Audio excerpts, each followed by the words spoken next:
Hello everyone. আজি আপোনালোকক স্বাগতম জনাইছো লখিমপুৰৰ পৰা নহয় কিন্তু গুৱাহাটীৰ পৰা। আজি আছক আমি বিশেষ কাৰণত গুৱাহাটীলৈ আহি খালি সময়খিনিত আহি পেলাই আমি ইয়া পালোহি কলাক্ষেত্ৰ। ইমান ধুনিয়া নহয় মই নিজে অভিভূত হৈ পৰিছো মানে কি বুলি কম আৰু। আহি ইয়া কলাক্ষেত্ৰ পালো আৰু ঘুৰিয়ে ফুৰিছো আৰু ইফালৰ পৰা হিফাল হিফালৰ পৰা হিফাল সৌন্দৰ্যত মানে কি কম আৰু মোহিত হৈ গৈছো আৰু এতিয়া আমি সংগ্ৰহালয়ৰ ভিতৰত আছো। সংগ্ৰহালয়টো আপোনাক ক'বলৈ ভাষাই নাই মানে আপোনালোকে হয়তো কোনোবা নিজেও আহিছে দেখিছে তাত গোটেই উত্তৰ পূৰ্বাঞ্চলৰ সংস্কৃতিৰ একদম বাহক হৈ আছে। ইয়া দেউৰী জনগোষ্ঠী, ইয়া মিচিং জনগোষ্ঠী, ইয়া হৈছে আমাৰ আপুৰুগীয়া তাঁতশাল, আমাৰ ঘৰতো আছে অৱশ্যে।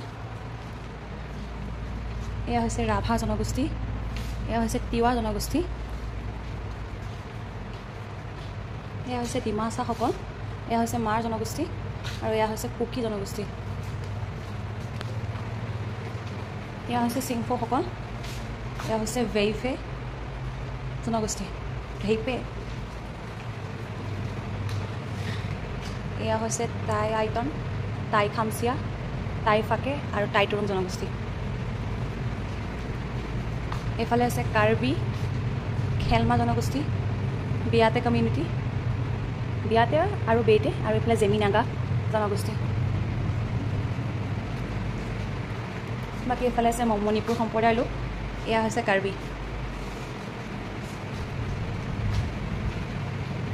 এইফালে আছে আমাৰ নামঘৰ হয়তো আৰু এইফালে সত্ৰীয়া নৃত্য। আমাৰ বাদ্যযন্ত্ৰ আমি ব্যৱহাৰ কৰা সকলো কাপোৰ কানি পুৰণি দিনৰ পৰা পুৰণি কালৰ সকলোবোৰ সাজপাৰ ইয়াত খুব ধুনীয়াকৈ থৈ দিয়া হৈছে আৰু আমাৰ যিবিলাক আমি ব্যৱহাৰ কৰোঁ যিবিলাক বাচন বৰ্তনৰ পৰা আদি কৰি আমাৰ আগৰ দিনৰ পৰা যিখিনি সাংস্কৃতিক দিশত উভৈনদী আমাৰ যিবিলাক বস্তু পাতি সকলোবোৰ ইয়াত সুন্দৰকৈ ধৰি ৰখা হৈছে।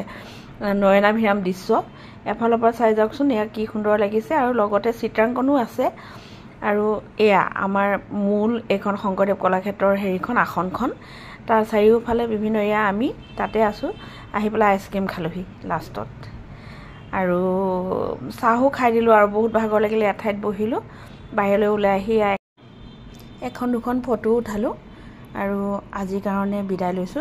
ধন্যবাদ।